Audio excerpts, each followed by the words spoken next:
All right, welcome back. We're breezing through this first hour here. Frankie had to jump off for a minute before with some breaking news. What's happening, Frank? Well, we're keeping an eye on this situation, which is ever evolving. We're now here in New York City at an 8 p.m. Curfew. Last night was 11 p.m. And, it's funny, I was questioning the value of an 11 p.m. curfew to begin with when it was first announced.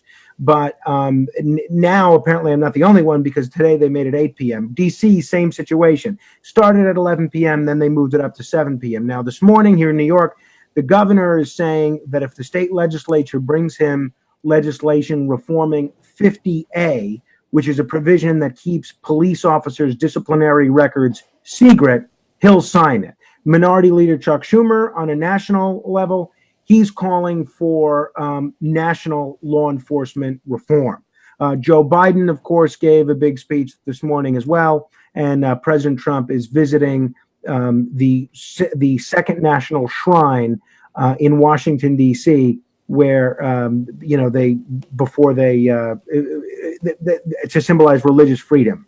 As I understand it, he's signing an order on international religious freedom. So they visited the Pope John Paul II National Shrine in D.C., where they observed a moment of silence and placed a wreath on the sign, on the shrine. All right, I didn't hear. I played some golf this morning, so I didn't hear Joe Biden's speech. Can you summarize it for our audience? I might have I missed it. didn't watch. I didn't watch much of it either.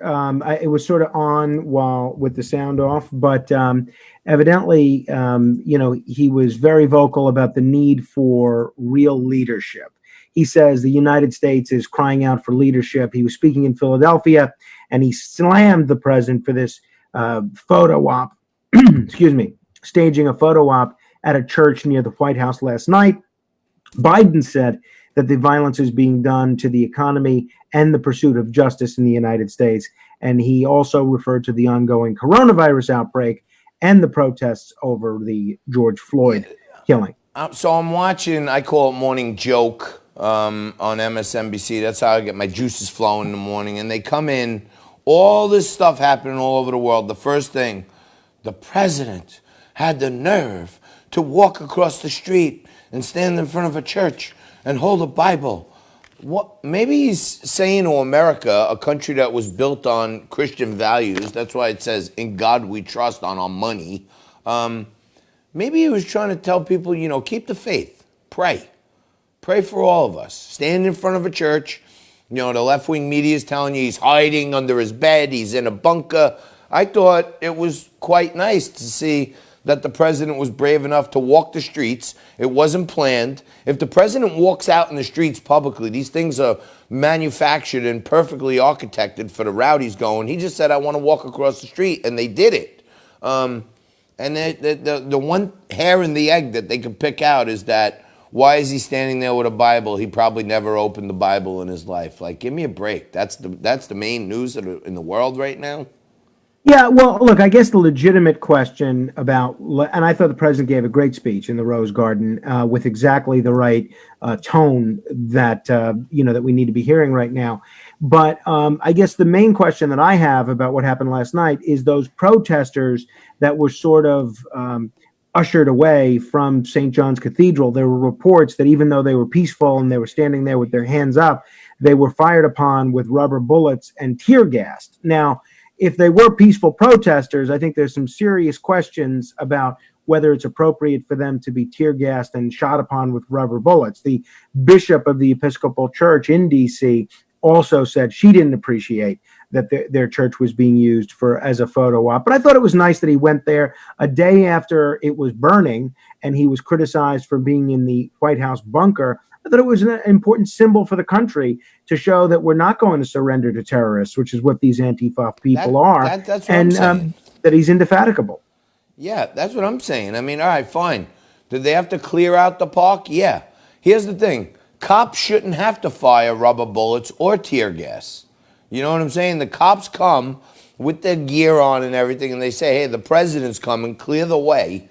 If people don't move, then the cops have to use their next remedy, tear gas. They don't move. Next remedy, rubber bullets. But, I mean, I got in trouble a lot when I was a kid, and my father You're kidding me. Believe it or not, yes, I did. But my father always told me, listen, you scrap, getting the jam here and there, okay? Get yourself out of it, get somewhere, call me. That was my father's motto, call me. But he said, once the cops show up, no matter what you did, whether you think you're wrong or right, shut your mouth, put your hands up, refer to him as yes, officer, no, officer, may I ask you something, officer?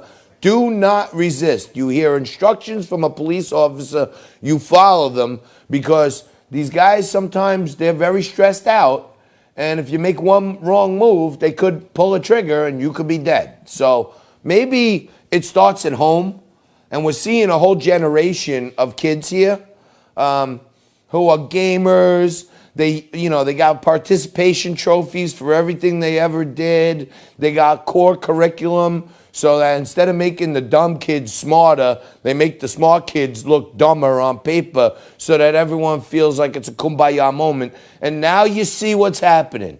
You got kids of all colors, all sizes, all species out there. These aren't all African Americans riding in the streets, okay? This is a large, orchestrated, paid group, and it's led by an organization. If you ask me, the money comes from George Soros, because every time something happens, bang, like this, things are popping up everywhere. Rally here, rally there. There's all kinds of pictures all over the internet about boxes of bricks and rocks being delivered to areas where there's rallies going on. I mean, it's just too coincidental. But you know what? I give a lot of opinion. I do a lot of editorial on this show. I exaggerate sometimes. I engage in conspiracy theories sometimes. And that's why Frank corrects me at the end of the show, so I can keep doing that every day, and then I can make believe I didn't do it when Frank fixes it. But the truth of the matter is, somebody who does more research and has more knowledge into this than probably anybody around, Dinesh D'Souza, is going to join us right after this on Liquid Lunch. And, he's a best-selling author. He's a critically acclaimed filmmaker. If you ask me, he was improperly persecuted and prosecuted for, and many other people. If you're not a critic of Obama, it's probably a fine or a slap on the wrist. But guy, Dinesh D'Souza, got a way harsher remedy than that. We'll talk about that. And, United States of Socialism and who's behind it, why it's evil, and how to stop it is the book that Dinesh D'Souza is going to be talking about today. The origins of Antifa. Who's behind them? And I'm asking this question. Bring me to your leader. Who is the head of Antifa? We know every terror organization in the world. We know who the head is. We know who the henchmen are. We know who the capos are. We know who the lieutenants are. We got to know who it is. And I'm not saying go take them out, but I'm saying if they're a political terror organization, then maybe we need to get some of our intelligence people out there and find the guy. And, sometimes they say you cut off the head of the snake. I don't know. I'm not in the intelligence business. I don't even have any intelligence. That's why I'm over here hosting a television show. But all right, we're gonna take. What do we got left here, Frankie? Yep. Frank, are you back? I'm here. I've been here. Oh, I was just rambling on. Yes. All right. Well, feel free to interrupt me at any time. You know what I mean? Well, I didn't know when the segment was ending, and you sounded like you were wrapping up. So I didn't want to throw in my 2 cents, only to be told, oh no, we're going to break. So how much time do we have left? Jess is giving me 1 minute left on Facebook, and It's all yours, my friend. So we're on Facebook but not television presently. Yes, that's correct. Oh, we're on TV. Okay, that's what I thought. Oh, we are on. Okay. Yeah, I think you might be hitting that Jack Daniels portion of the Liquid Lunch a little bit hard. Okay, I wasn't sure we came again. Okay, do we have the next? All right. Well, here's an interesting thing, and it goes hand in hand to what you were talking about earlier. Amazon, everybody's favorite monopoly, has seen a huge spike over the last 5 days in sales of pepper spray and Black Lives Matter T-shirts. So one wonders if it's the same people buying both, or if there's two different sections of society, a pepper spray section and a Black Lives Matter section.